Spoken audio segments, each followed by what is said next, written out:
bienvenidos y muchas gracias por sumarse a este webinar. Es un gusto tenerlos hoy con nosotros acá. Vamos a estar hablando del onboarding digital y el papel clave que está teniendo en el cumplimiento normativo, la experiencia del cliente y la seguridad hoy en día en las instituciones financieras en América Latina y cómo pueden adaptarse estas a un entorno cada vez más exigente.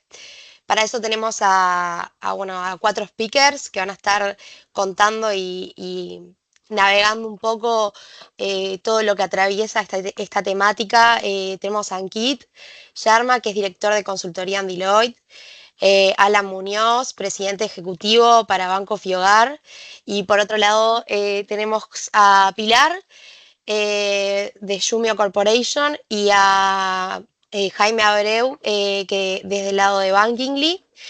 Espero que les resulte un espacio útil y nada, los invito también a hacer preguntas al final del webinar. Así nada, pueden sacarse todas las dudas y llevarse información valiosa. Así que muchas gracias y le paso la palabra a Jaime. Excelente, muchísimas gracias, Cande. Bueno, lo cierto es que actualmente estamos viviendo en un momento de transformación digital sumamente acelerada y todo este entorno digital está siendo potenciado obviamente por la tecnología, las nuevas expectativas de los usuarios y obviamente ante todo esto un marco regulatorio en constante evolución, obviamente porque se va adaptando específicamente a estos cambios y esto va obligando, obviamente, a replantear cómo nosotros diseñamos y ofrecemos nuestros servicios. Entonces, en base a esto, hoy nosotros vamos a estar hablando de 3 pilares fundamentales que están definiendo todo este escenario digital en toda América Latina, que es básicamente el cumplimiento normativo, la experiencia que tiene el cliente y obviamente las tendencias emergentes mucho más allá de la parte del onboarding. Entonces, en ese sentido, obviamente, viendo la parte del cumplimiento normativo como más allá de una obligación, es realmente una oportunidad, obviamente, en América Latina, porque ya que los reguladores están avanzando rápidamente para adoptar todos estos marcos, principalmente legales, al nuevo contexto digital, porque obviamente venimos de, digamos, un proceso sumamente presencial, físico, llenado de muchísimos documentos, firmas presenciales, y entonces estamos básicamente rediseñando toda esta parte, facilitando todo el proceso hacia los clientes para el poder, digamos que aperturar nuevos productos, acercarse mucho más, el que no sea necesario ir físicamente a una sucursal para solicitar un servicio, una información, acceder a las informaciones sobre tus productos financieros y demás. Y obviamente todo esto conlleva un cumplimiento normativo mucho más riguroso, eh, protección de datos, prevención de fraudes, estándares de ciberseguridad, entre muchos más. Entonces, de ahí espero que todos podamos ganar bastante experiencia con las personas que tenemos acá de speakers, que son personas bastante experimentadas sobre el tema como tal, viéndolo desde el punto de vista desde cada uno de las instituciones para las cuales laboran.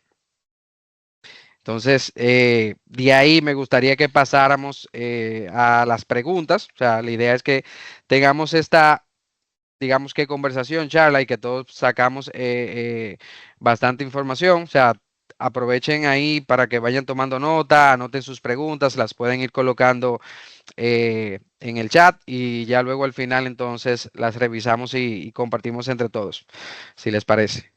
Entonces, bueno, Ankit, ahí sobre en tu parte, ¿cuál crees que es el principal motor que está impulsando, obviamente, la adopción a toda esta parte del onboarding digital en América Latina? Y ahí mismo, ¿qué tan madura ves a la región en términos de capacidades tecnológicas para afrontar una digitalización completa de todo el proceso de vinculación? Perfecto, muchas gracias, Jaime. Buenos días a todos. Sí, es una gran pregunta y de hecho, desde mi perspectiva, sí hay una adopción bastante importante en la región de onboarding digital. Y eso está siendo impulsada por varios factores. Pero dado que tú me preguntaste cuál es la principal, yo voy a profundizar en una y después hablar de dos o tres más que yo veo Sí, me son parece bien. importantes, ¿no? Desde mi perspectiva, el principal es cambio de comportamiento del consumidor, que el consumidor ahora pide eso, exige eso de las entidades financieras, ¿no? Y eso, ¿por qué está pidiendo? Pide porque en otras industrias ya tiene esta experiencia. Cuando habla con pues, sitios de e-commerce, cuando habla o interactúa con otras entidades, ¿no? Y eso se potenció mucho también por la pandemia y la digitalización generalizada de la población. Desde mi perspectiva, esa es la principal razón. Y después hay otros dos o tres más sobre cuál quiero profundizar. Y voy a dar algunos ejemplos también que estoy viendo en el mercado de Latinoamérica. Entonces ahí la primera, ¿no? Lo que les comenté, la parte de que ahora el consumidor está pidiendo eso. Y estamos viendo cada día más, ¿no? Que desde la pandemia, sé que pasó hace unos años, pero eso fue un detonador bastante importante, ¿no? Que hemos visto que ahora hay millones de personas que ya están usando los canales digitales de una manera aún más profunda. Según algunas encuestas, de hecho que uno de esos hizo mi empresa donde estoy yo, vimos que casi 60% de los adultos en América Latina empezaron a usar canales digitales primera vez durante la pandemia. Entonces eso es un número grande y eso impactó mucho y como empujó a los bancos a empezar a pensar de onboarding digital. Por ejemplo, el día de hoy en Brasil, ¿no? Casi específicamente por tema de PIX, hay una gran parte de la población que usa pagos digitales. Entonces ya están acostumbrados a hacer cosas de temas financieros por aplicaciones móviles. ¿Y esto qué ha generado? Esto ha generado a los bancos o entidades financieras una presión bastante importante, que a ellos ahora tienen que dar a los usuarios acceso inmediato desde su celular, sin necesidad de ir a un sucursal para abrir una cuenta, que ahí sí específicamente es la parte de onboarding digital, para pedir un préstamo y por eso los bancos ya empezaron a responder, ¿no? Y eso es el principal motor. Los clientes lo piden. Segundo, es la parte de que ahora hay bastante competencia en el mercado de los nuevos jugadores que están entrando y los bancos incumbentes, ¿no? Bancos tradicionales también ahora están invirtiendo su esfuerzo y su tiempo en esta parte específicamente. Ahí los ejemplos son bastante conocidos, ¿no? Nu, Brasil, empezó en Brasil, ahora está en México, está en Colombia y está, sí, comiendo un parte de mercado, si vemos de una manera. De otra manera, están creando un nuevo mercado porque están impulsando a los nuevos personas que no habían entrado al mundo de servicios financieros que ahora están entrando. En Colombia, por ejemplo, Nequi, DaviPlata ya están teniendo bastante éxito. Y ahí sí, Nequi es parte de un grupo grande ahí. Entonces, un grupo grande empezó a pensar sobre un modelo nuevo de servicio al cliente. En México también muchos jugadores han entrado recientemente. Revolut de Inglaterra entró, ya tiene la licencia. Mercado Pago está pidiendo la licencia. Plata, un fintech ya está pidiendo la licencia. Entonces hay bastante competencia donde estas empresas de fintech están ofreciendo a un cliente lo que quiere en el mundo digital. Entonces eso obliga a los bancos a pensar, bancos tradicionales, a pensar sobre onboarding digital. Eso es, desde mi perspectiva, es el segundo motor, segundo razón principalmente. Y la tercera es la parte de avances regulatorios. Yo estoy basado en México, por eso hablo más de México que otros países, pero trabajo ahí también. Y en México, CNBB, que es el regulador, sí, como amplio y agrego componentes de onboarding digital en la regulación bancaria, que ayudó a los bancos y meter la parte de autenticación de biometría, ¿no? A través de las videollamadas y conectar directo con el INE, que es la parte de base de datos del país para validar la identidad de la persona. Y ahí sí, por eso bancos grandes, BBVA, Santander, otros en México, ya empezaron a ofrecer o ya podían ofrecer onboarding digital. Y la cuarta razón es principalmente que ahora la tecnología lo permite. hubiéramos tenido los tres, cliente pidiendo, el banco está listo para dar algo, regulación listo, pero si no hay tecnología para ofrecer onboarding digital al cliente, no vamos a poder hacerlo. Entonces, ahora la tecnología lo permite. El tema de herramientas OCR, temas de biométrica facial, firma electrónica, que hay posibilidad de hacerlo, ¿no? Y validación automática contra los bases de datos de una manera rápida, usando APIs. Eso todo permite y por eso estamos viendo como un crecimiento bastante importante de onboarding digital. Pero todavía, desde mi perspectiva, en Latinoamérica hay algunos retos que hay que ver. Estos motores sí están empujando, pero hay algunos retos. El reto uno es el tema de interoperabilidad, que cómo los bancos pueden conectarse en una manera rápida e intercambiar los datos. Eso es uno. Segundo tema es ciberseguridad. Todavía en la región, desafortunadamente, tasa de tema de fraude, robo de identidad es bastante alta. Entonces los bancos y las entidades financieras lo tienen que como mitigar estos riesgos y eso eso es el tema que no estamos viendo una gran revolución de un día a otro. Va a tomar tiempo, pero ya hemos corrido los caminos, los pasos importantes, ¿no? Y desde mi perspectiva, eso es como el tema de madurez. Entonces, en resumen, hay estos diferentes impulsores y hay algunos retos también, pero cada día más yo tengo más esperanza que vamos a tener eso, onboarding digital por diferentes tipos de productos que proveen casi todas las entidades financieras a los clientes que quieren eso. Sí, sí. Bueno, excelentísimo ahí el aporte y el comentario en esa parte, Ankit. Y ciertamente, o sea, ya los mismos clientes al final, además de buscar una buena experiencia y que sea más que estética y funcional, al final es todo el tema de eficiencia, la misma seguridad y la empatía con cada punto digamos, del journey, este viaje que el cliente quiere hacer con todo el tema del mismo onboarding digital. O sea, en el barco ahí justamente de este verdadero reto que es todo el tema de la continuidad digital. Entonces, ahí aprovecho, viéndolo desde el punto de perspectiva del señor Alan Muñoz, que como qué peso podría tener hoy la transformación digital en la estrategia de un banco como lo es FiHogar. Muchas gracias. Te doy la respuesta corta, es muy alto, pero no te preocupes que no te la voy a dejar ahí, voy a usar el tiempo que tengo para esta respuesta.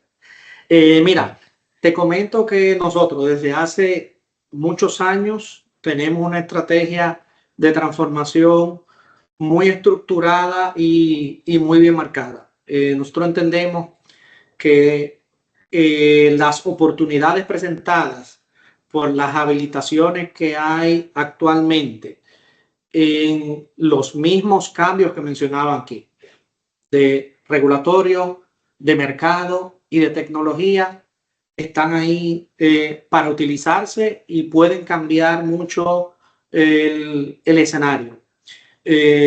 La posibilidad de entidades de igualarse con otras que anteriormente no podían, utilizando la tecnología como aliado, es altísima.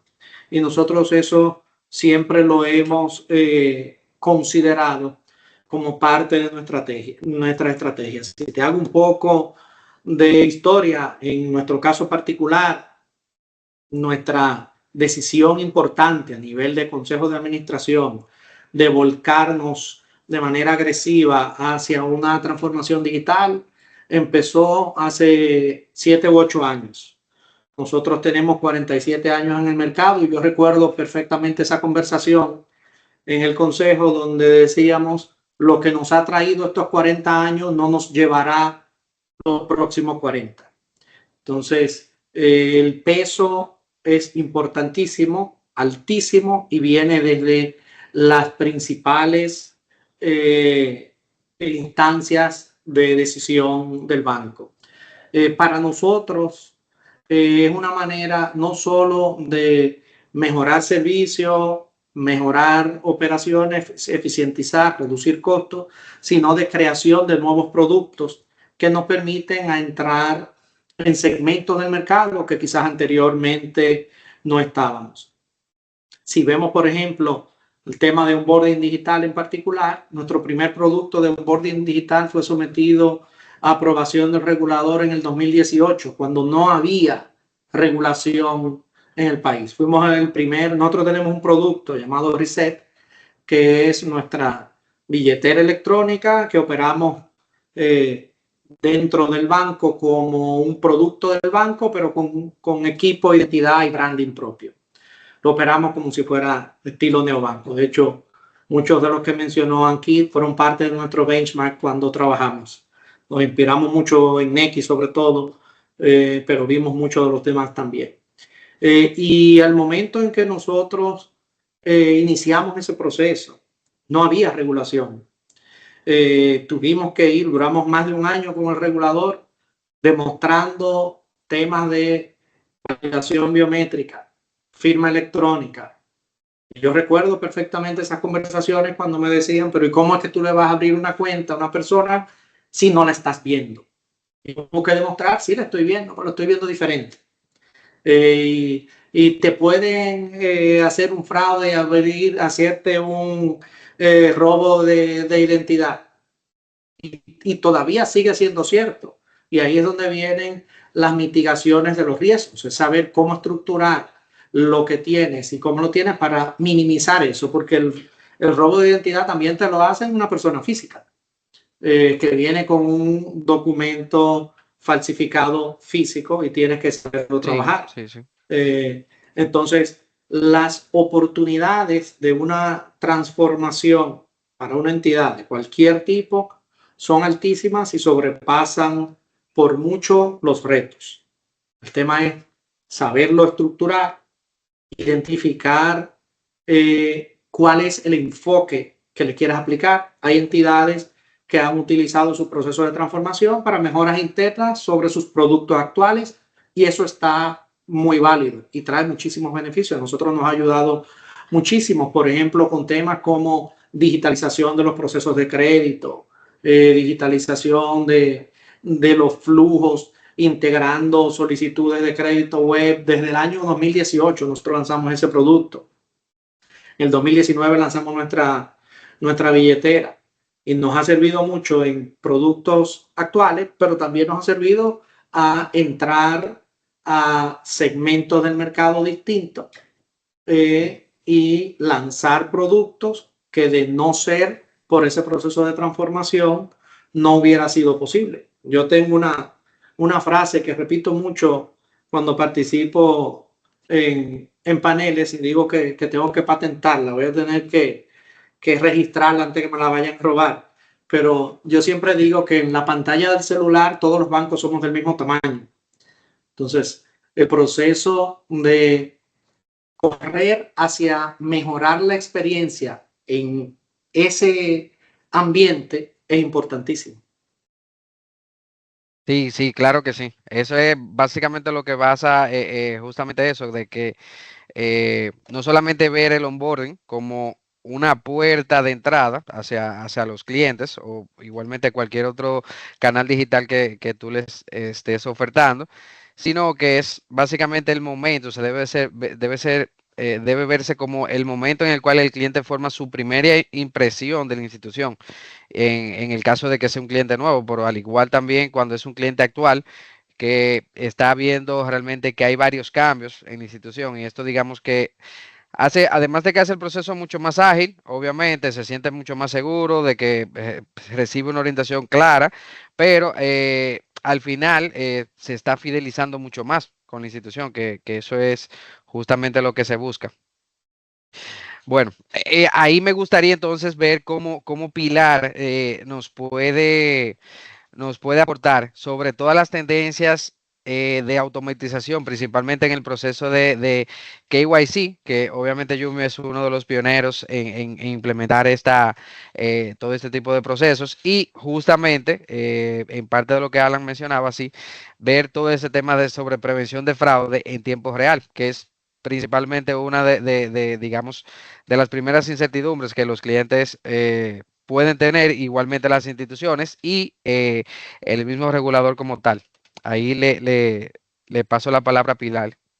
Gracias, Jaime. Bueno, pues primero, gracias por la invitación. Yo muy contenta acá de compartir con este panel tan interesante. Bueno, como bien mencionaban tanto Alan como Ankit en temas de, digamos, de tecnología, pues sin duda cualquier oferta digital hace súper relevante conocer quién está detrás de un dispositivo, quién está detrás del computador, no solamente porque hay marcos regulatorios, sino porque también tenemos que prevenir el tema de fraude. Y la primera entrada siempre va a ser verificar el documento que emiten los gobiernos, que es, pues, digamos, un DNI, una cédula, como le llamen, un INE en México, un pasaporte, una licencia, para confirmar, digamos, que la persona es quien dice ser. Hoy en día con tecnología, pues podemos probar que quien porta el documento es quien dice ser a través, digamos, de datos biométricos y también probar que es una persona viva y presente a través de las pruebas de vida. Esa es como una primera puerta de entrada.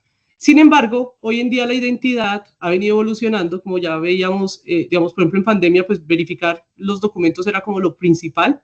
Pero hoy en día cuando vemos la identidad hay que verla de manera holística, ¿no? Entonces, Pilar Pereira sí tiene un documento que emite un gobierno, en mi caso colombiano, pero también yo tengo otras variables que me identifican.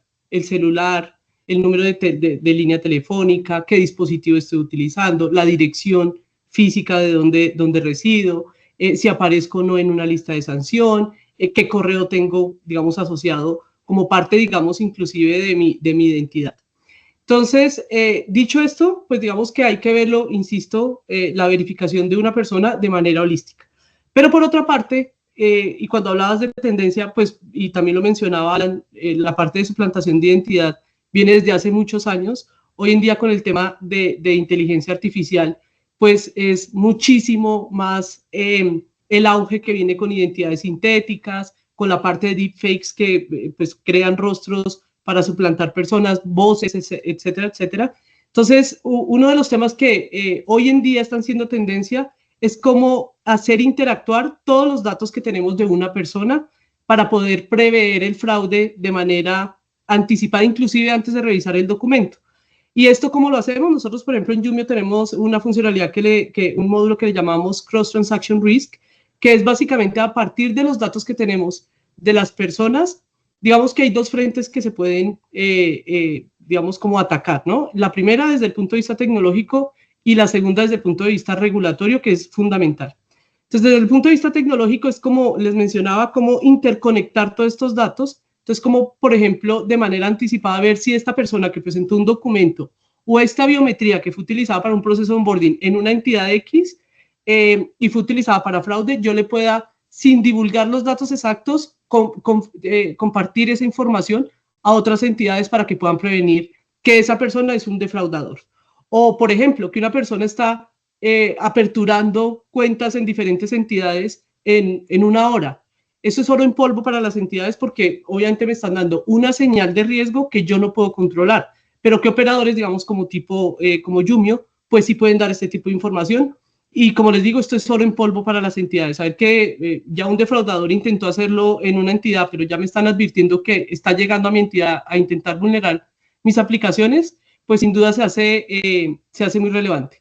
Y desde el punto de vista de marco regulatorio, porque si yo soy un usuario y me dicen, venga, pero me están diciendo que me onboardee para el banco X y van a utilizar mis datos para el banco Y, realmente no es así, los datos no se divulgan, pero sí hay un marco regulatorio que es a partir del consentimiento. Yo, Pilar Pereira, doy mi consentimiento para que los datos sean utilizados para un propósito específico, pero que eventualmente, digamos, esos datos puedan, insisto, sin ser divulgados, servir para prevenir el fraude. Y esto es importantísimo porque yo como usuario también quiero sentirme tranquilo que cuando estoy haciendo un proceso de apertura de una solicitud de un crédito o una tarjeta de crédito en una entidad fintech o un banco o cualquier otra entidad, pues yo quiero saber también que mis datos están siendo protegidos y que si eventualmente hay una suplantación de identidad por un defraudador, pues que el banco detenga eso y después para mí no se me vuelva en una deuda, en documentar, en un proceso judicial, etcétera, etcétera. Entonces creo que la tendencia es insisto, no solamente a ver la parte de la verificación de identidad con temas de inteligencia artificial, que es fundamental hacerlo, que es la primera puerta, el primer paso, pero por otro lado, ver cómo hacemos que los datos se puedan interconectar para facilitar y proveer mucha más información.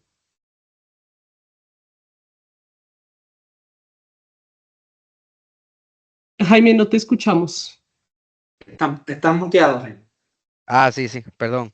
Bueno, sí, ahí totalmente de acuerdo, Pilar, con todo lo que expones. Y que ciertamente, básicamente uno de los pilares fundamentales para cualquier estrategia o transformación digital, yo diría que es justamente el onboarding como tal. Pero hay un tema en ese caso de que es que muchas veces tratamos este proceso como un proceso totalmente aislado, digamos como un trámite únicamente para abrir una cuenta, activar un producto, cuando en realidad se debería ver como el primer paso de una experiencia digital continua y coherente. Es decir, que únicamente lo que yo te brinde de manera digital y que te dé este tipo de accesibilidad no sea solamente el aperturar el producto, sino también el tú poder acceder a la información de dicho producto luego, tener canales a los cuales tú poder consultar.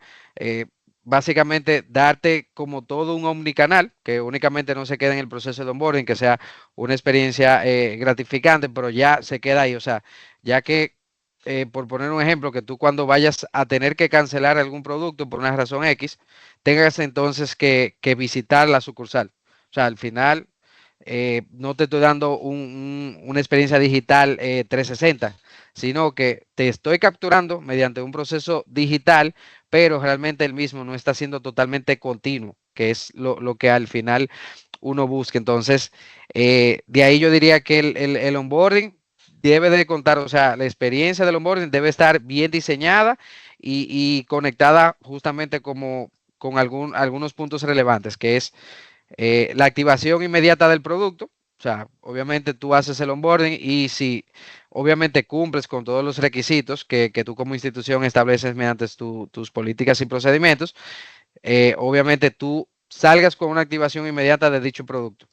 Luego, una personalización de las recomendaciones, básicamente la continuidad en los canales de atención, que era lo que él mencionaba, que únicamente yo no te brinde el tema del onboarding para tú poder aperturar un producto, pero ya luego de ahí para tú necesites una asistencia o tengas que comunicarte directamente con la institución, ir a hacer una visita, hacer un turno, tomar una cita, o sea, que yo también te brinde canales, por ejemplo, como el tema del chatbot o bien los canales digitales para tú poder acceder a otros tipos de solicitudes, visualizar tus productos, hacer transacciones y demás.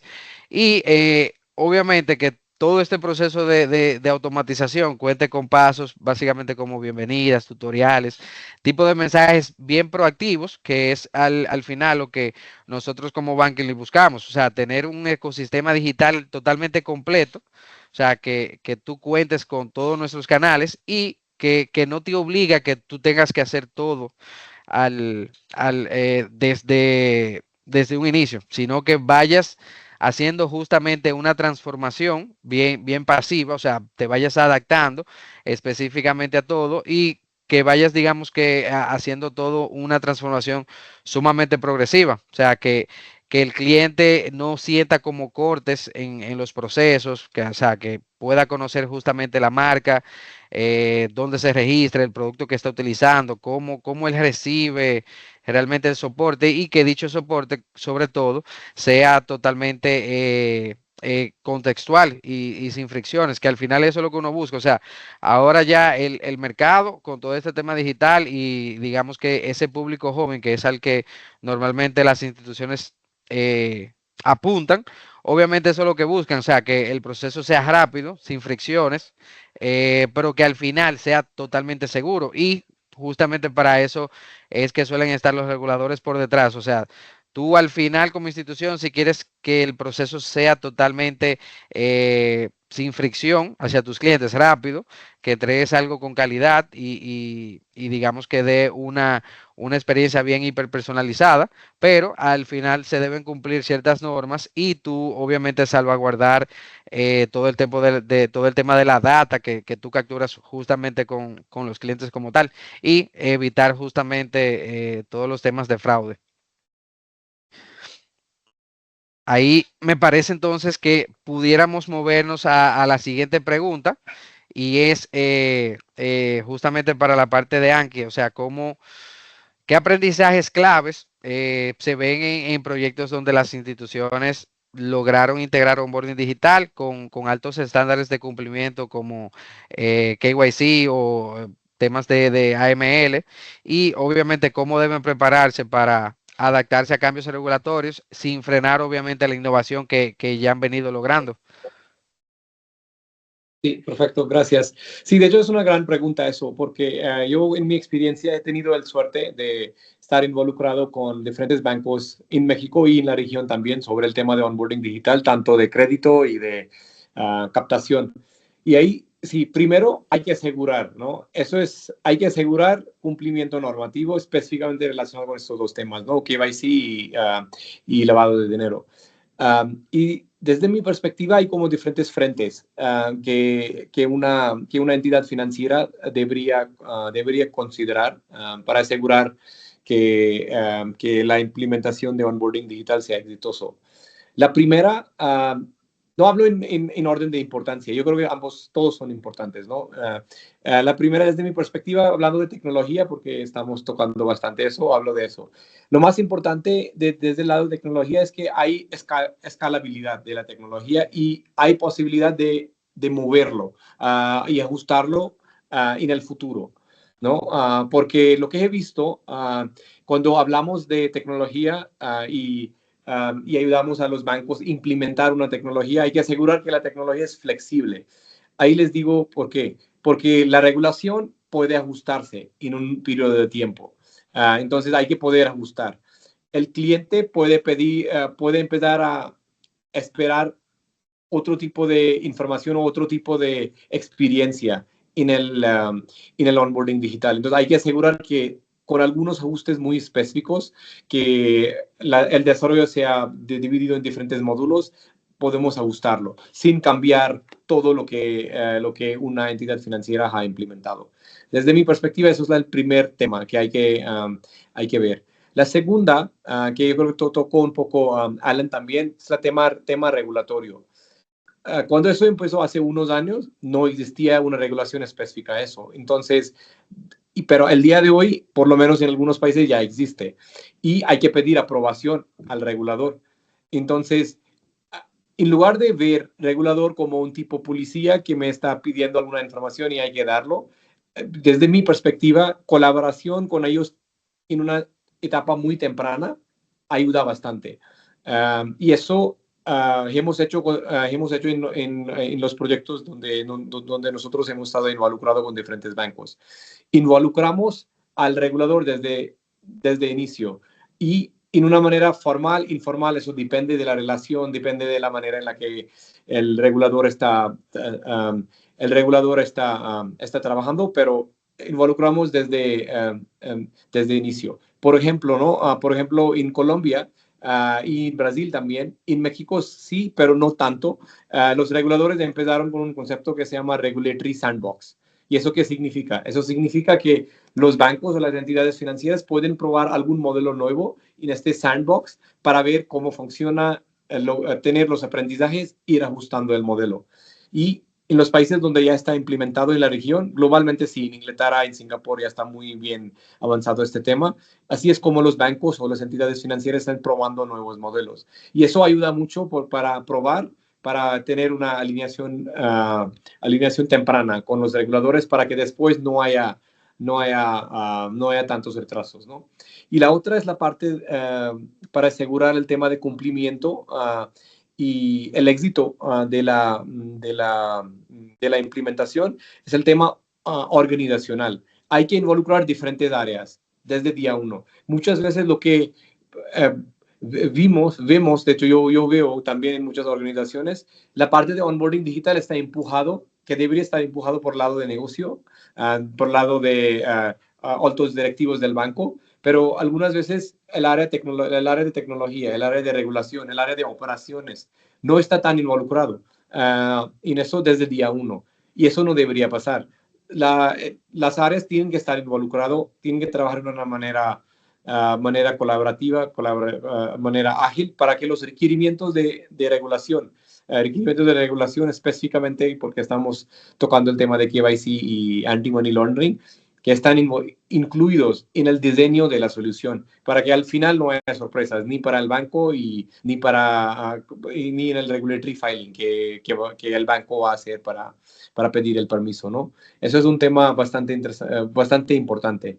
Y la otra es el tema de capacitación de los usuarios finales y en la capacitación de los propios vendedores o los ejecutivos del banco, porque muchas veces el modelo de incentivo no está alineado. El modelo de incentivo está alineado con la venta física, pero en realidad ahora el modelo se va a cambiar en onboarding digital. Entonces hay que ver esta parte también y capacitar a los clientes que tengan la confianza. Y todo eso asegurando que el cumplimiento, ¿no? El cumplimiento normativo con estos dos puntos, y asegurando que la alineación con el área de cumplimiento del banco o la entidad financiera, y además una conversación muy temprana, inicialmente empezar con los reguladores. Así es como yo veo la parte de integración de onboarding digital con cumplimiento de estos dos puntos. Y yo creo que toqué algunos puntos relacionados con tema de cómo asegurar la innovación sin frenar asegurar la innovación pero asegurando el tema de regulación. Entonces ahí me paro. Jaime. Estás en mute, Jaime. Sí, hay temas bien diversos ahí con relación a los reguladores, pero al final casi todos coinciden en seguir como una misma línea, o por lo menos mantenerse, digamos, como de una forma un tanto estándar o bien homologados entre básicamente todos los países de América Latina. Pero ahí aprovecho y le pregunto a Alan, o sea, ¿cuáles son los principales desafíos a nivel regulatorio que enfrentan las instituciones, principalmente en el caso de ustedes como banco, en República Dominicana y en la región, al digitalizar procesos, y cómo obviamente puede una mejor experiencia del cliente convivir con un marco regulatorio tan exigente como el que estamos viendo ahora? Mira, interesante, pero tengo que decir que mis opiniones van desde el marco de una posición hasta cierto punto privilegiada en la región, porque tenemos un regulador muy abierto a temas de transformación, a temas de innovación, que está bastante activo y buscando cómo no solo permitir, sino impulsar la innovación.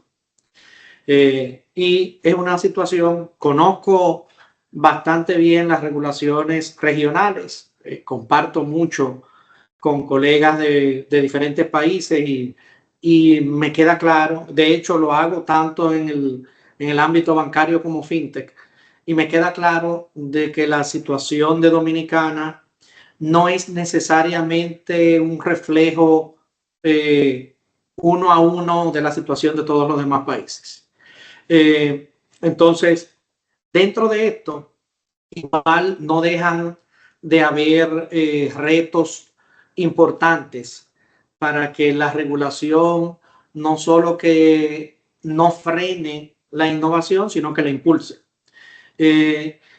Por un lado, esos puntos que yo menciono como que ya corregidos en el caso de Dominicana, que es una superintendencia de bancos y un banco central muy claros en el rol que juega la innovación en temas como inclusión financiera y desarrollo del mercado y mejoras para el usuario, no dejan de haber retos naturales que trae la responsabilidad y el rol de un regulador versus el interés comercial y de negocios de las entidades financieras. No podemos olvidar que si bien el ritmo de la innovación a nivel global supera con creces el regulatorio en un medio donde lo que estás haciendo es manejando fondos de terceros, debes de ir garantizando de que el nivel de crecimiento vaya a la par con mantener los controles necesarios para limitar riesgos innecesarios. El caso de Dominicana tiene unos ejemplos interesantísimos y antes de entrar ahí te comento que en nuestro caso hemos estado trabajando muy de la mano con el regulador de manera permanente, consultando lo que nosotros queremos hacer, planteando lo que tenemos en mente y hemos logrado, aun cuando no hay regulación específica, conseguir aprobaciones de cosas que sí se pueden hacer. Esto lo digo porque el hecho de que la regulación no diga de manera particular que tal o cual tema está permitido, no necesariamente quiere decir que está prohibido. Nosotros, como les comentaba, desde el 2018 sometimos un producto que implicaba onboarding digital y no había una regulación de onboarding digital. Salió 3, 4 años después de nosotros lanzar al mercado con casi todo lo que nosotros hacíamos incluido y algunas cosas adicionales. Ahora, habiendo dicho eso, nosotros tenemos la bendición en el país de que tenemos, como les decía, un regulador muy enfocado con unos objetivos estratégicos alineados con lo de la banca en ese sentido.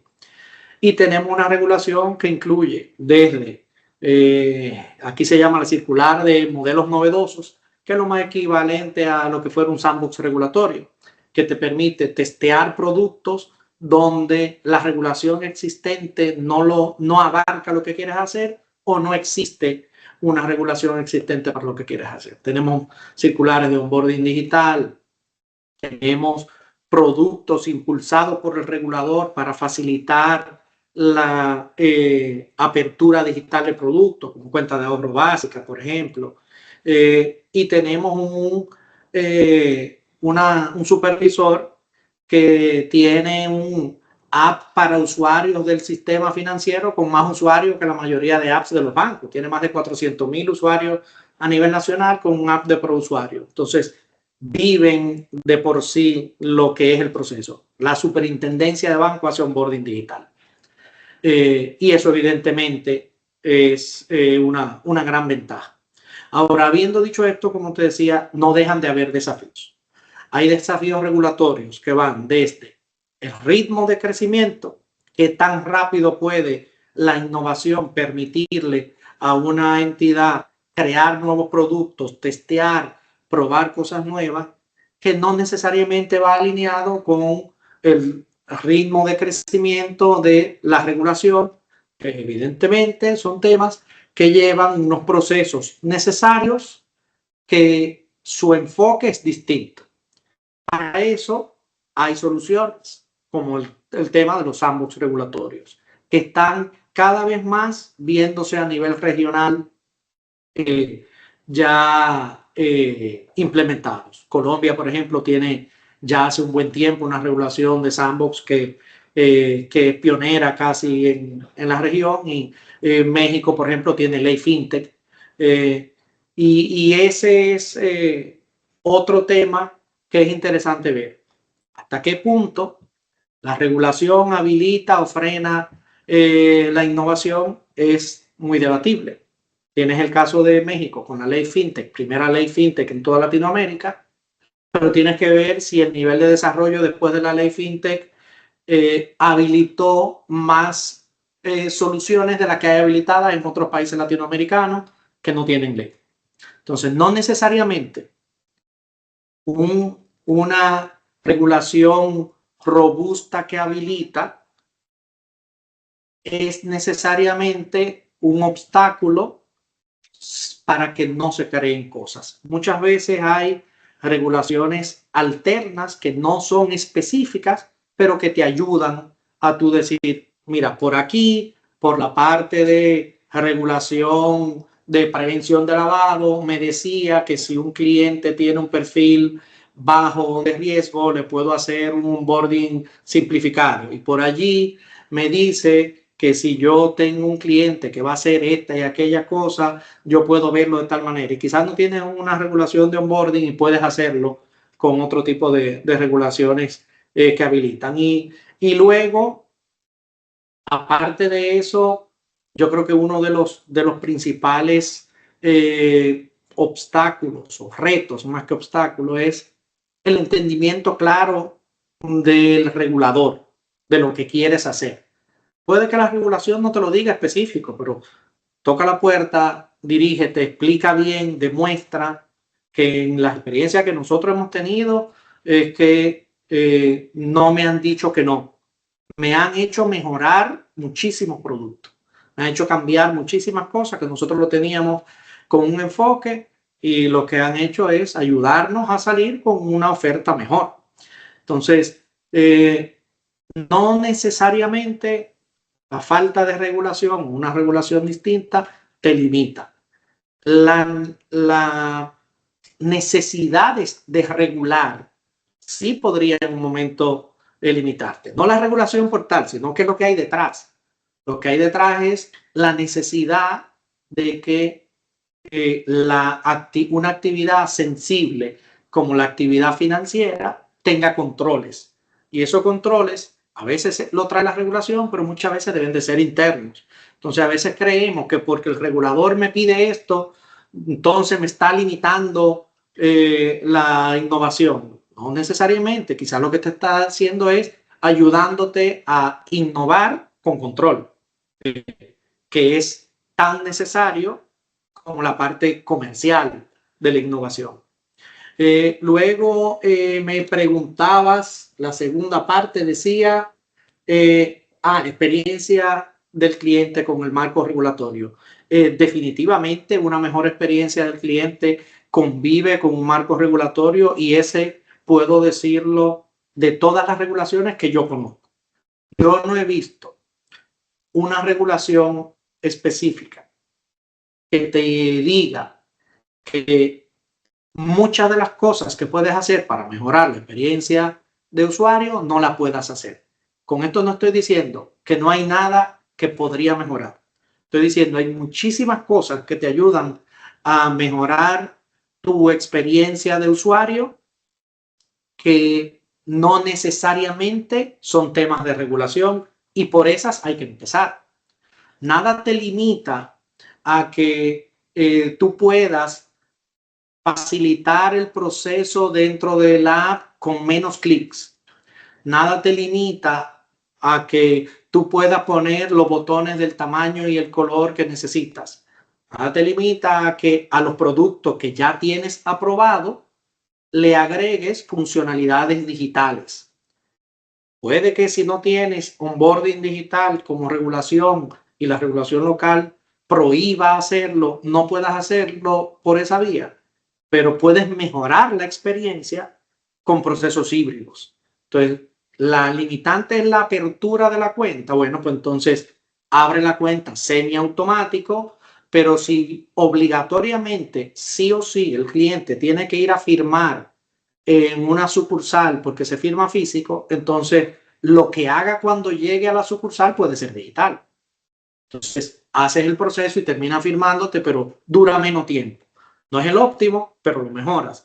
Entonces, yo no creo que regulación es limitante para mejorar experiencia de usuario, pero sí creo que la regulación es un aliado a poder hacerlo porque no solamente te pone claro las reglas de juego, sino lo que yo he visto en el mercado local es que impulsa.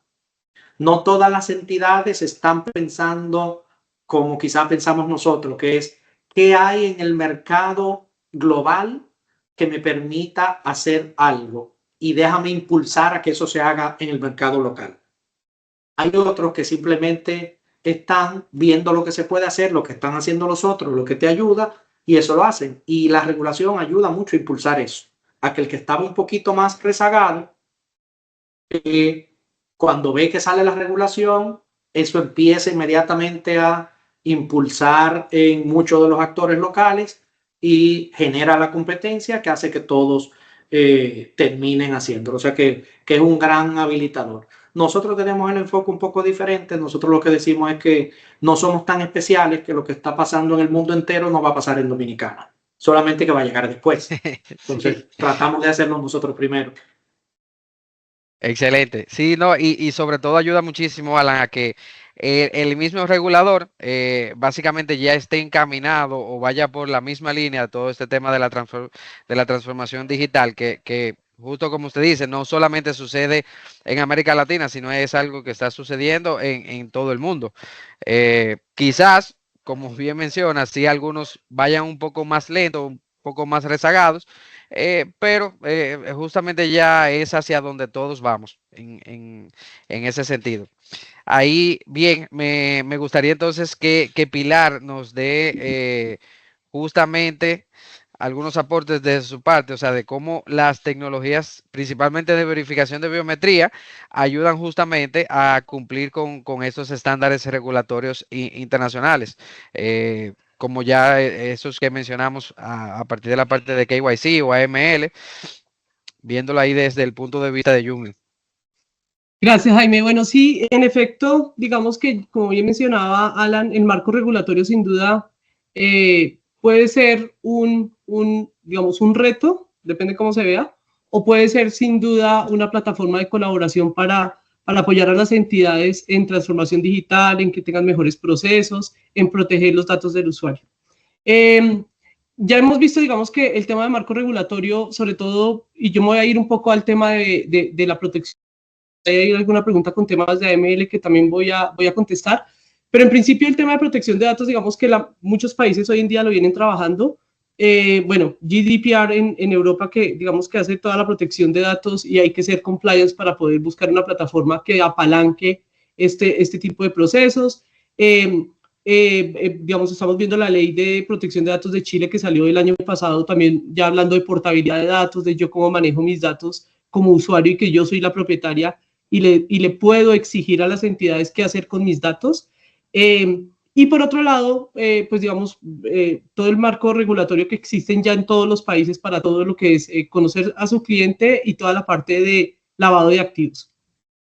Entonces, dicho esto, digamos que las plataformas hoy en día, digamos, de verificación de identidad, pues tienen que dar cumplimiento a estos marcos normativos y aquí volvemos a hablar del tema del consentimiento, ¿no? Entonces, no es solamente que, digamos, que la plataforma me pida a mí unos datos y que yo sé que es una fintech seria o un banco serio y que me va a proteger los datos, sino que yo como usuario tengo que tener claridad de cuál es el marco regulatorio que me está cobijando, qué uso están haciendo con esos datos, que yo pueda tomar la decisión de que si no quiero seguir trabajando con esta entidad, pedirle eliminar mis datos y que no sean utilizados para otro propósito.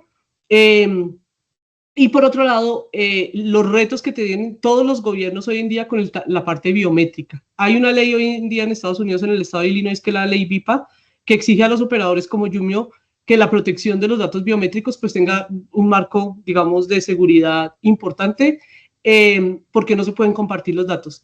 Y acá me quiero ir un poquito también al peligro que no hemos tocado mucho base sobre el tema de inteligencia artificial.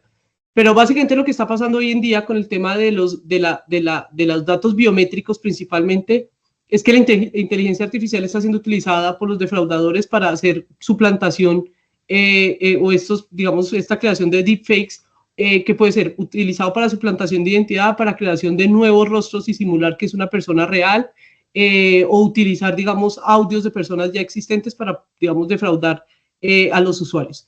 Entonces, cuando hablamos de este tema también de inteligencia artificial, de hecho, nosotros acabamos de liberar un estudio que hicimos en Jumio a nivel global, siempre lo hacemos con temas de identidad y de fraude, y una de las principales que nos llamaba la atención es que el 80% de los encuestados, la muestra se toma en 8,000 personas a nivel global, para Latinoamérica lo tomamos en México, y el 80% mencionaba que pueden gastar hasta más tiempo en que le hagan una verificación si esto le garantiza que le va a dar tranquilidad en cómo están utilizando sus datos. Entonces, esto viene alineado, insisto, con el tema de marco regulatorio y lo que está pasando con inteligencia artificial. Y por otro lado, veíamos cómo los usuarios ya se empiezan a preocupar porque esto de inteligencia artificial que veíamos como algo, digamos, como distractivo, pues, o utilizar estas aplicaciones que hacen rostros para, pues, digamos, crear o simular videos, hoy en día los están utilizando para hacer fraude. Entonces veamos, por ejemplo, que el 69% de los encuestados mencionaba que sí les preocupa cómo están utilizando hoy en día la inteligencia artificial, y de hecho en México era un poco más amplio el rango, el 79%, pero yo creo que una de las principales preocupaciones siempre va a ser es qué hay como marco regulatorio, y eso apenas, digamos, lo están empezando a trabajar los gobiernos. Creo que ahí todavía hay una brecha que siempre está entre lo que es la innovación y la rapidez con que se liberan las leyes para proteger este tipo de tecnología, pero sin duda tiene que apalancarse en eso, en que yo como empresa decida que tengo que buscar una buena tecnología para proteger, digamos, mis datos, para proteger que no me hagan fraude, para que esto no me vuelva un tema reputacional, pero siempre apalancado en que el gobierno tiene que dar también un marco regulatorio que al contrario de frenar, digamos, que apoye al usuario, a las entidades y que sea un marco colaborativo. Estás en mute, Jaime. Sí, sí, sí. Sobre todo, sí, esa parte ahí que es bien importante. Y justamente cuando nosotros hablamos, viéndolo desde la perspectiva de banking, o sea, de construir una experiencia financiera 100% digital y seguro, o sea, no solo se trata de que nosotros tomemos los procesos que actualmente tienen los clientes y lo movamos a hacer procesos totalmente digitales o que se muevan a un canal digital, sino que obviamente se diseñe y se tenga como con confianza cada uno de estos pasos, sin obviamente sacrificar fluidez. Entonces, desde Bankly hay 4 componentes que nosotros consideramos bien claves en todo este tema de esta integración y que trabajamos en conjunto con las instituciones financieras para obviamente lograr un balance entre seguridad, cumplimiento y obviamente la experiencia bien fluida al cliente. Entonces, uno de estos es justamente el integrar el soft token como un pilar de autenticación segura y sin fricciones. Porque, por ejemplo, el soft token como se valida de manera automática, o sea, el cliente no es que es necesariamente tener que introducirlo siempre y cuando se esté utilizando el mismo dispositivo donde está configurado, pero a su vez brinda mucho más confianza que un OTP normal o un PIN estático. Entonces, desde ahí que se permite implementar un segundo factor de autenticación mucho más robusto, pero sin depender de ningún hardware adicional o un proceso, digamos, que el cliente tenga que salir, o sea, buscar un código que le llegue al mail o que le llegue al mensaje, y sino que se autentica de manera automática y para el cliente es totalmente más fluido. Otro es todo el tema de las validaciones progresivas que se logra principalmente en conjunto con el partnership con Jumio, que es según el riesgo obviamente de la operación. O sea, no todas las operaciones requieren el mismo nivel de validación y por eso hay un enfoque obviamente bien inteligente en aplicar validaciones totalmente dinámicas.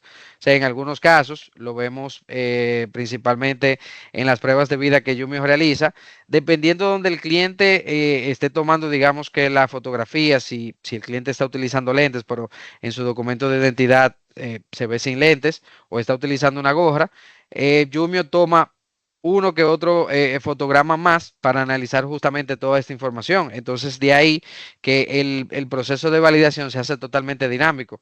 Entonces, corresponde más a un tipo, digamos, de perfil del usuario, justamente el tipo de transacción, en el caso de si involucra algún tema de monto a nivel de parte de la transacción, o justamente un comportamiento reciente que se pueda mostrar, ya sea como perfilamiento de los propios usuarios de cada institución o a nivel general de lo que puede estar sucediendo a nivel cultural dentro del país donde se esté utilizando. Entonces, obviamente, esto mejora la seguridad, pero sobre todo sin sobrecargar al cliente con múltiples pasos o con operaciones simples sin que realmente, digamos que aporten a este contexto, al contexto de seguridad como tal. Luego, tenemos bien importante lo que es la parte de la firma electrónica, que es, digamos, yo creo que es uno de los principales friccionantes al principio de todo el tema de la regulación y que seguro Alan lo vivió en el 2018 cuando se presentaron al regulador de que, pero mira, ¿cómo tú vas a poder afirmar a alguien de manera digital? O sea, no, pues tú no sabes si es Pilar que ciertamente te está firmando ese documento, si es otra persona, pero obviamente ya las firmas digitales cumplen con unos marcos regulatorios sumamente exigentes, tanto por cada una de las regiones, aunque van bien alineadas en lo que tiene que ver con toda América Latina, y obviamente ofrece trazabilidad bien auditable y obviamente un respaldo jurídico porque ya justamente cada organismo regulatorio, principalmente los de registro civil, se han sumado a toda esta vertiente de utilizar mucho más y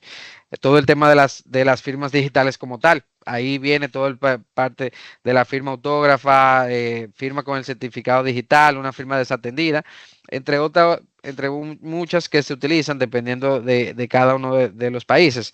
Y obviamente luego, como último, está todo el tema de estas alertas inteligentes que uno puede utilizar para todo el tema de la prevención y justamente de la misma fidelización del cliente. O sea, porque cuando hay un proceso que el cliente siente que es sumamente seguro, justo ahí lo que Pilar mencionaba, de que tus datos, primero te estoy pidiendo autorización para utilizar tus datos, pero también te estoy asegurando de que tus datos únicamente se van a utilizar en la plataforma a la cual tú estás accediendo, como en el caso de nuestros canales, y que yo no voy a hacer uso de esta información sin tu permiso, ni también se la voy a entregar a un tercero, sino que es una información que está totalmente respaldada y de manera bien segura. Entonces, de ahí, ciertamente todo este tema de las alertas le permiten a uno avisar con tiempo real ante cualquier tipo de comportamiento inusual, ya sea que el cliente, por ejemplo, en la toma de la imagen del documento, si queda un poco borrosa, te permite nuevamente tomarla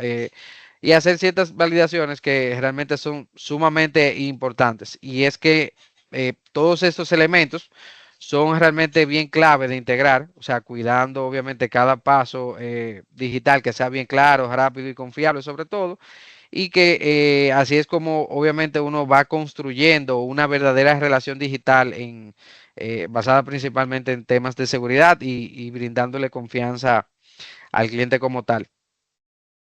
Ahí vamos a pasar entonces a la siguiente pregunta. Para Ankit, en este caso, ¿cuáles básicamente serían el rol que están jugando los pagos instantáneos en todo este tema de la evolución digital financiera en América Latina y justamente cómo impacta la creación de identidades digitales en los modelos de onboarding y en esta relación con el cliente? Perfecto. Ahí, ¿cuánto tiempo tengo? Yo sé que solo para que tú me dices cómo, cuánto tiempo tomo para responder eso. Me dices. Te podrías tomar ahí, Anki, tu tiempo de 5 o 6 minutos ahí como tú entiendas. Ok, ¿Sí? perfecto. Sí, ahí, sí, pagos instantáneos es un tema que, sí, a nivel global, de hecho, ahora está mucho en la moda. Y justo estamos trabajando yo estoy trabajando en México, en Panamá, y en Costa Rica también hemos tenido conversaciones relacionadas con cómo empujar más el uso de pagos instantáneos. En Brasil ya sabemos, ¿no?, que Pix ya se ha vuelto un referente global de cómo empujar y impulsar el uso. Y ahí, desde mi perspectiva, que pagos instantáneos ha empujado mucho inclusión financiera también, porque eso ayuda a muchas personas un acceso más rápido y queda, por decirlo, sin fricciones a un mundo formalizado de pagos. En Brasil, Pix es un referente. Yo soy originalmente de la India y ahí sí pagos digitales es tan común como, es muy común también. A un mendigo que quiere como un centavo, prefiere que le pagamos con pagos instantáneos. Ya tiene su QR como colgado o impreso en su camisa que tiene. Así es como está es una manera que ha cambiado todo, ¿no? Entonces, desde mi perspectiva, inclusión financiera es un tema muy importante de pagos instantáneos. Y ahí sí, de hecho, identidad digital, que es segunda parte de la pregunta, es importante también porque sí hay un sistema de identidad digital en el país basada en, no sé, biometría, validación documental. Eso facilita mucho onboarding remoto en segmentos que no son bancarizados, en zonas que no son, que no son bancarizados. Y con eso, el gobierno regulador o los bancos propios privados pueden empezar a empujar a pagos instantáneos. Entonces, eso desde mi perspectiva es como primer tema, ¿no? Y la segunda, que es un tema de pagos instantáneos también, es la eficiencia operativa que los bancos o las entidades financieras pueden lograr con pagos instantáneos. Reduce los tiempos, reduce los costos. Por ejemplo, yendo un poquito fuera de la región, en India, en pagos instantáneos de ahí, no hay MDR, no hay Merchant Discount Rate. Es cero por regulación. Entonces, hay un incentivo bastante para los comerciantes empezar a usar pagos instantáneos, porque no pagan MDR, que tienen que pagar cuando una persona usa tarjeta, Visa, Mastercard o otros, ¿no? Que existen en diferentes países. Entonces, y para los bancos también, en realidad, porque el proceso es automatizado, hay una eficiencia operativa para este tema en específico. Y ahora yendo a un ejemplo de aquí, de México, sí, SPE, que son los reles de aquí, sí empezaron con CODI o DIMO aquí en México. No ha tenido tanto éxito como los otros países sobre cuales he comentado, pero hay muchos fintechs que están aprovechando la infraestructura que ya existe y los reles que ya existen para empujar los pagos instantáneos y los pagos digitales. Y eso sí ha aumentado bastante y ha creado bastante innovación y ha evolucionado la digitalización financiera específicamente en México. Y el otro tema que es importante también desde mi perspectiva es el tema de confianza, ¿no? Que tienen los bancos. Es un modelo de tres partes: los bancos, los clientes y los fintechs también. Entonces, en este modelo, todos tienen que tener confianza y seguridad de usar este tema desde onboarding hasta el uso diario, para proteger contra los riesgos sobre cuales hemos hablado bastante. Entonces no voy a ir profundizando de nuevo ahí. Ahí, por ejemplo, por los billeteras digitales que vemos, que aumentan mucho pagos instantáneos de Nequi, por ejemplo. Ahí también ellos implementaron hace bastante tiempo, ¿no? La validación biométrica para cada acceso y para cada operación sensible. Y eso sí, eso es documentado, eso es público, que sí, eso bajó fraude de una manera significativa. Todavía hay muchos retos y ahí yo reconozco eso, pero sí, eso ha bajado específicamente, ¿no? Y la otra es el tema de identidad digitales. En Argentina hay la iniciativa de RENAPER, que es la identidad digital. Ellos ya están haciendo.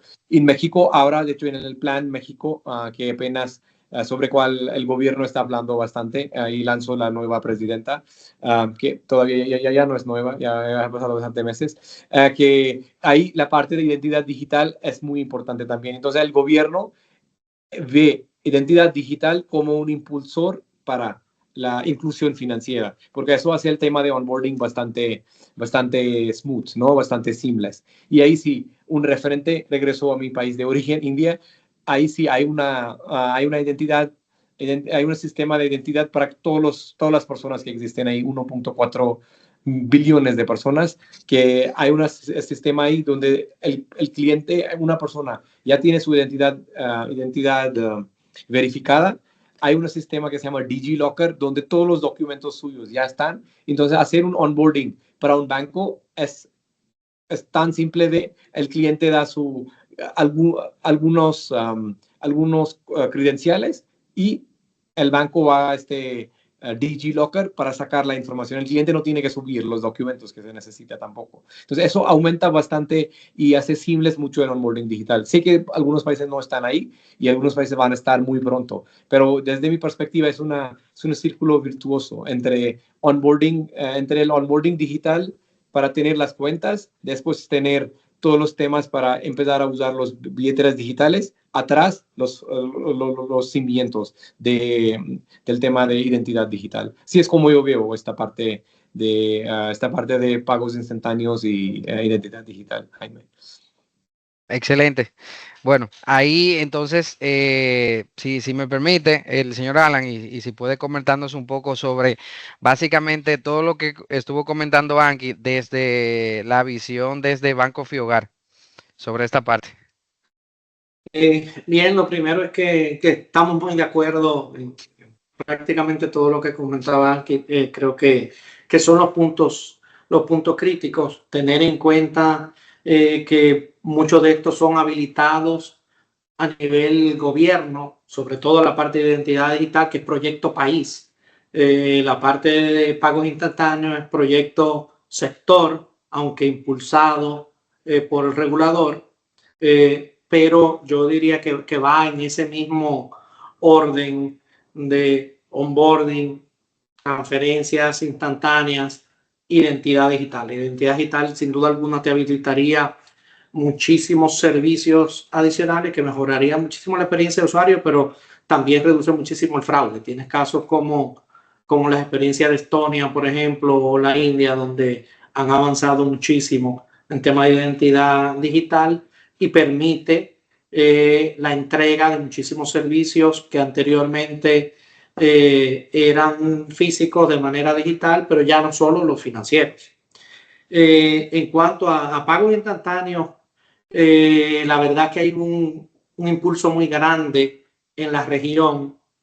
Estoy segurísimo que muy impulsado por el éxito de Pix, pero tiene casos como Breve en Colombia, que está arrancando, Codi en México, que no fue la mejor experiencia, pero creó la base y los rieles, y esos rieles sí están siendo usados y servirán para lo próximo que viene.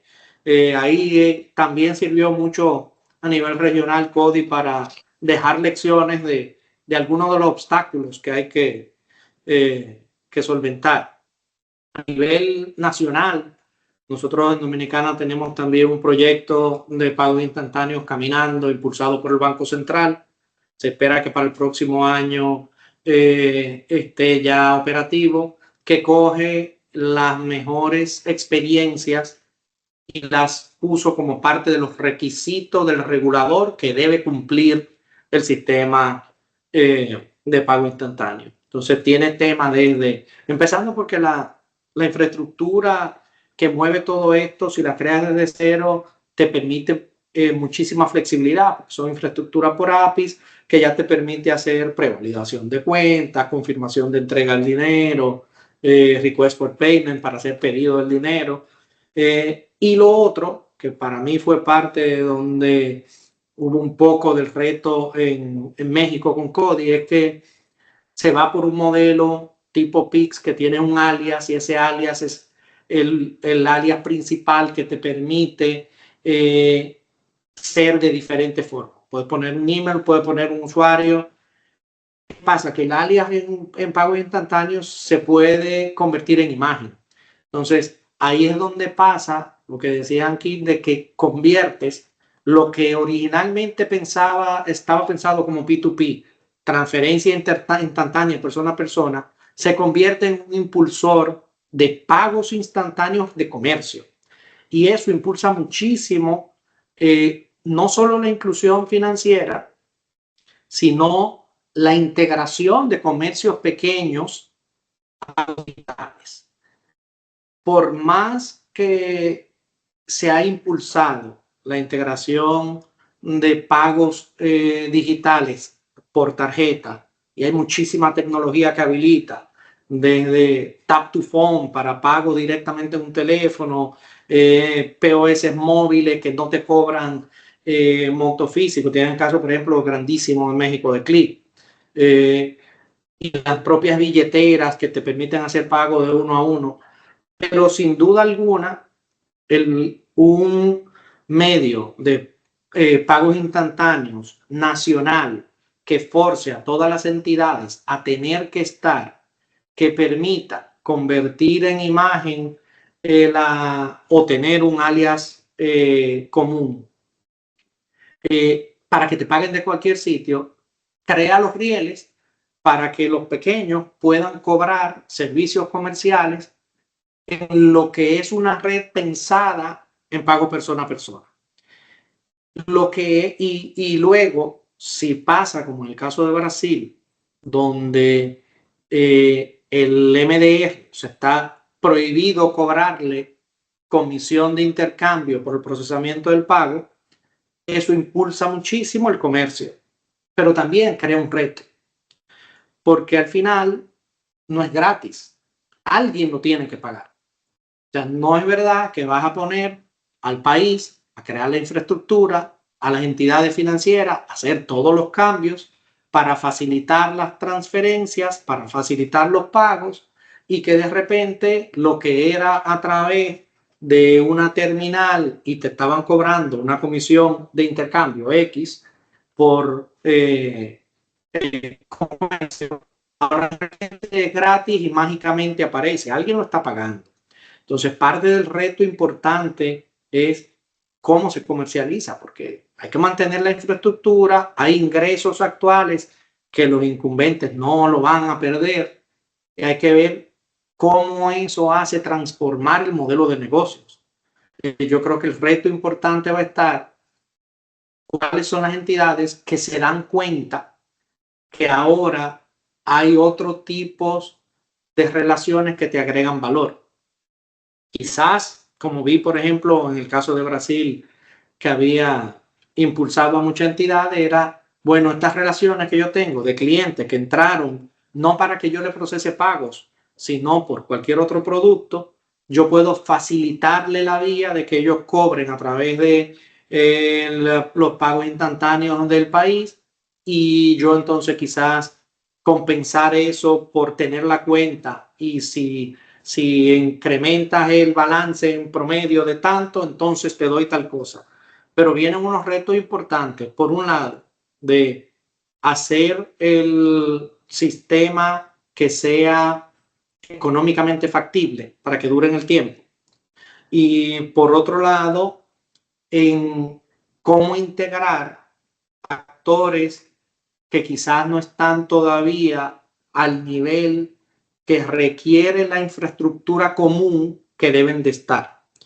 Lo digo porque hay una oportunidad grandísima de que fintech se integren a un sistema de pago instantáneo, pero también la entrada de actores que no estén al nivel necesario de estructura de seguridad abre huecos en el ecosistema que pueden poner en riesgo a todos. Entonces yo creo que retos importantísimos que ver, pero si lo pones en una balanza, por muchísimo es positivo lo que esto puede traer.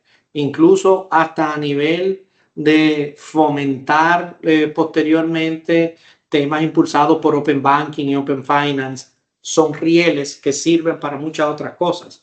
Puede hacer iniciación de pago y usando como rieles las redes de pago instantáneo, o puedes hacer temas hasta de finanzas embebidas que pasan por los rieles de pago instantáneo, y tienes un app que te permite hacer la compra de un seguro porque estabas haciendo una compra de un celular en línea y eso corrió por las redes e hizo el pago.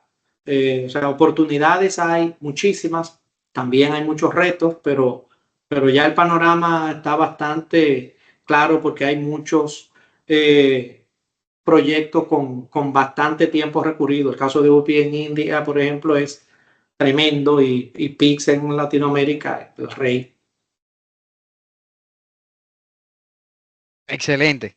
Bueno, ya ahí sí nos estamos básicamente acercando mucho al final de este espacio, pero antes de nosotros pasar a responder las preguntas, quisiéramos entonces dar un pequeño aporte desde la perspectiva de Yumio en base a toda esta visión tecnológica y luego una parte vista desde Banking como tal. Ahí Pilar le Jaime. cedo la palabra.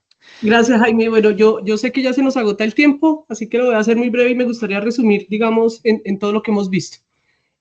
Sin duda, el tema de tecnología es quien apalanca, digamos, estos procesos de onboarding digital, con muchísimos retos, por supuesto, pero digamos que hoy en día, no, como mencionaba yo, la colaboración intersectorial con los diferentes actores como el gobierno, estableciendo un marco regulatorio que permita a las entidades proteger datos, proteger al usuario y de alguna manera también hacer que tengan unos estándares, pues es fundamental. Desde el punto de vista de las empresas, como lo mencionaban acá, digamos, el tema ahorita, por ejemplo, de los pagos inmediatos, acá en Colombia, como mencionaban, está Breve, está Pix, que es un caso exitosísimo, y que obviamente trae otros retos, pero las entidades empezaron a trabajar en cómo abordar este tipo de iniciativas que hoy en día son muchísimo más, pues que son cada vez más requeridas y que tienen una adopción importante. Por otro lado, pues ver el usuario, digamos, cómo se crea un modelo de educación para que el usuario pues también pueda ser partícipe de todos estos procesos de innovación, de todos estos procesos que se están dando. Y por último, entidades, digamos, como Yumio o Bankingly que ofrecen esta tecnología, pero cómo hacer que estas tecnologías pues sean seguras, que apalanquen todos estos procesos innovativos, que acompañan los procesos regulatorios y que el usuario se sienta tranquilo y que tenga una buena experiencia, porque eso es fundamental para evitar la fricción. Entonces creo que acá es un breve resumen, como les digo, aprovechando que ya se nos está yendo el tiempo y para dar espacio también a las preguntas. Gracias, Jaime. Sí, excelente, Mo. Muchísimas gracias. Bueno, realmente desde mi rol en Banking, o sea, yo tengo básicamente el privilegio de poder acompañar ciertamente a muchas instituciones financieras en la región, principalmente bancos, cooperativas, algunas mutualistas y otras financieras, que justamente están dando todos estos pasos, algunos a gran escala, otras un tanto un poco más reservados, pero todas básicamente mantienen como un objetivo común, que es justamente ser más accesibles, más digitales y al mismo tiempo ser más humanos a la vez. O sea, no basar todo en algo, en un proceso, digamos que muy mecánico, sino que sea lo menos friccionante posible, pero que el cliente al final sienta como esa calidez de lo que puede brindar como un servicio totalmente personalizado como tal. Ahí entonces pasamos específicamente a las preguntas. Tengo esta pregunta de Angie que dice, ¿la prueba de vida es mejor pasiva o activa? O sea, ¿qué recomiendan para evitar la suplantación por Face ID? Ahí me parece que Pilar tiene mucho mejor experiencia que yo para responder eso. Perdón, es que no, se te fue la voz. ¿Cuál es la Ay, pregunta? sí, la pregunta que hace Angie, Pilar, es, ¿la prueba de vida es mejor pasiva o activa? ¿Y qué Buenísimo, recomiendan para evitar las suplantaciones por Face ID? Es buenísimo. básicamente Bueno, dos preguntas en una. sí, sí. Bueno, la prueba de vida, la que realmente hace que el proceso y la experiencia del usuario sea mucho más sencilla y no genere fricción, es la prueba de vida pasiva.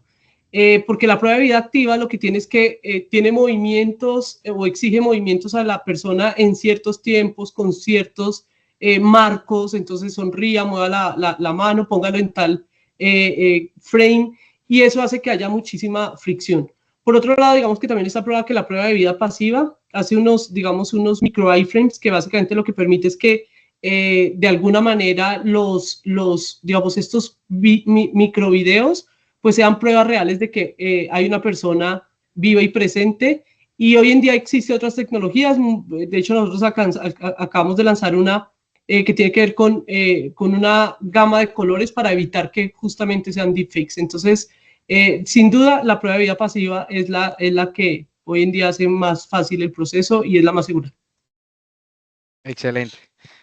Muchísimas gracias ahí por la respuesta, Pilar. Tengo esta otra pregunta desde Colombia, es la señora Lina del Pilar Rico. Ella pregunta que cómo ven el impacto de los nuevos actores que habilita el Open Finance como iniciadores de pago y terceros receptores del dato en el proceso del onboarding digital. Si quieres, yo tomo. Sí, este Sí. impacto, sí, como darse su respuesta en general para la región, yo creo que es muy difícil, porque todo varía bastante cómo es la situación. Igual yo hablo del lado de México inicialmente y después paso la palabra a Alan. Del lado de México, sí, la regulación, como de hecho Alan comentó, que México fue uno de los primeros países hablando de ley fintech y hay uno de los artículos era relacionado con Open Finance o Open Banking, Open Finance también, porque ahí el alcance era muy, muy amplio, incluyendo bancos, hasta casas de bolsa, aún empresas de seguros y buros de crédito. Y después, dentro de eso, hay estos conceptos, lo que la persona preguntando, ¿no? Uno es la parte de iniciación de pagos, que en México no se incluyó inicialmente este alcance, y la segunda relacionado con terceros, que no son entidades financieras, que pueden ser, que llamamos nosotros third party providers, TPPs, que pueden pedir la licencia y después pidiendo la licencia pueden actuar y conseguir los datos. En México no ha habido tanto avance, pero viendo el lado global, ahí sí, estamos viendo que sí hay nuevos casos de uso que estamos viendo cada día, pero todavía la adopción no es tan alta. Comprando diferentes países, sí. Inglaterra, por ejemplo, que es un referente, es bastante avanzado, pero todavía sí vemos como el impacto brutal que habíamos pensado hace 6, 7 años de Open Finance todavía no está. Pero yo soy un cliente personalmente en Open Finance. Yo he trabajado con bancos aquí en la región y fuera también, ayudándoles a definir, oye, cómo debería ser tu estrategia, qué modelos de negocio deberías tener, qué productos podrías desarrollar, qué arquitectura tecnológica necesitas. Y yo veo que sí, en unos años, no puedo apuntar cuántos años, pero en unos años vamos a tener un impacto bastante importante, tanto en la experiencia del cliente y segundo, en la inclusión financiera incluso también. Pero los bancos, algunos grandes ya tienen un poquito de temor sobre eso, porque van a entrar otras entidades que no son financieras, porque pueden conseguir los datos y después pueden empezar a ofrecer algo, algún producto. Entonces, como un resumen, yo sé que dije muchos conceptos, pero así es. En realidad, desde mi perspectiva, en unos años, el mundo de servicios financieros va a tener un cambio brutal, nivel en todos los países de la región, basado en Open Banking y Open Finance. Ahí dejo. Excelente, gracias, gracias, Anki. Bueno, tengo esta otra, al parecer es no tiene el nombre realmente, dice cumplimiento, me parece que es de México. La persona pregunta es cómo estamos superando el reto de implementar un onboarding digital que sea eficiente para mitigar el lavado de dinero, que es justamente una de las principales quejas que él dice que se tienen. Y que puede darse justamente para la parte del onboarding. Ahí me permito aportar un poco desde el punto de vista de Bankel y ahí luego Pilar si quisiera también puede aportar algo, pero principalmente todo este tema del onboarding nosotros nos integramos a estas listas negras. Normalmente este tema de lavado de activos tiene a ciertas personas ya identificadas o con un perfil bien alto, el cual te permite justamente lo que mencionábamos antes, añadir validaciones que sean más dinámicas dependiendo del perfil y comportamiento de alguno de los clientes. Entonces, desde este punto de vista, en el onboarding nosotros integramos algunas validaciones como esta, principalmente la parte de listas negras, listas de riesgo inherente. Podemos integrarnos justamente a las validaciones de entidades de proveedores de este mismo listas, por ejemplo, como Global Radar o alguna otra. Y desde ahí entonces le brinda una seguridad adicional a los clientes o mejor dicho, al cliente institución, no al cliente final, para poder validar este tipo de clientes o los que tienen realmente un perfil eh, adaptado a esta parte.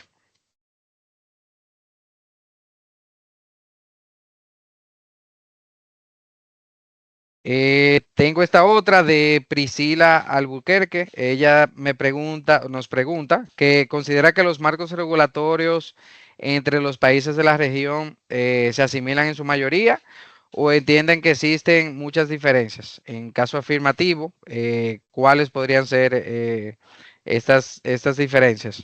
En caso de. Ahí me parece que quizás Anki, como conoce mucho a nivel regulatorio, por la parte de las Sí, auditorías, ahí quizá puede dar pudiera. como una perspectiva. Yo no soy experto regulatorio, pero sí tengo unos puntos ahí, yo creo.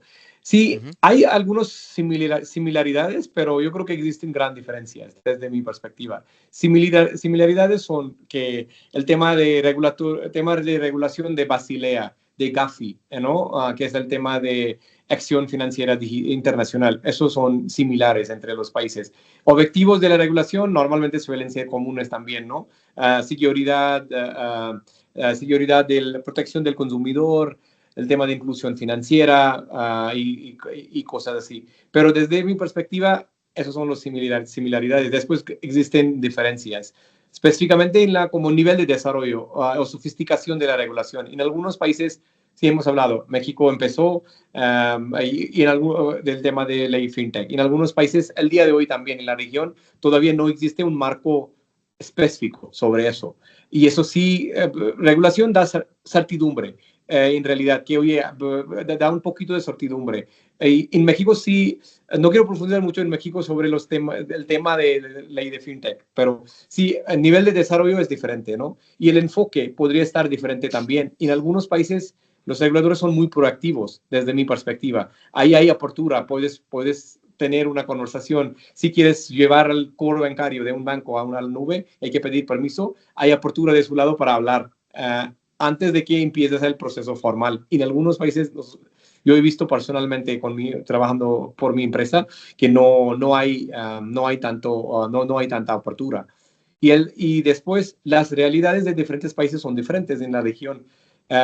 Yo cuando no estaba aquí, yo hablaba de Latinoamérica como uno, pero no es, hay nivel de inflación es diferente en los países. En algunos hay dolarización, en algunos no hay. En algunos informalidad económica es brutal, es muy alto, y en algunos no tanto. Entonces, la regulación y el empuje de la regulación debería estar diferente, por eso es diferente también. Entonces, eso sería como mi resumen con los ojos de haber trabajado en la región solo 8 años, y ese es como mi resumen. Un poco. Excelente, muchísimas gracias, Anki. Bueno, ahí veo que no tenemos más preguntas, pero antes de cerrar ahí, quisiera agradecer sinceramente a todos nuestros panelistas de poder compartir su experiencia y principalmente a todos los asistentes por destinar este tiempo y conectarse con nosotros y acompañarnos en esta conversación. Sí, yo también quería darle las gracias a todos por acompañarnos hasta acá, a todos los panelistas por sumarse y toda la información, nada, que estuvieron compartiendo en esta hora y media, realmente muy valioso y espero que todos los que participaron se lleven también información valiosa que les sirva para todo lo que está sucediendo hoy en día en el ecosistema financiero en Latam. Y nada, además está decir que nada, quedamos a las órdenes, tanto desde Banking como Jumio, y les vamos a estar compartiendo la grabación estos días para que puedan tener acceso a ella todas las veces que quieran. Así que desde aquí estamos listos y nada, muchas gracias nuevamente. Excelente. Bueno, pasen feliz resto del Gracias. día y buen fin de semana a Chao. todos. Gracias. Muchas Igual. gracias.